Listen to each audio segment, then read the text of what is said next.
Hello guys, in today's video I will be showing you how to fix Twitch audio problem. So the answer is easy, just go to the settings and then scroll down to the apps section and then go to the search and search Twitch and then go to the storage. Here you will find this clear cache option, click on it. Now you can go check it if it works, and if it didn't you can try to restart your phone or turn the Wi-Fi off and on, or the Bluetooth or the airplane mode.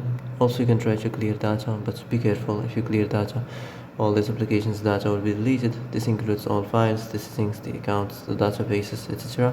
So be careful if you want to clear your data.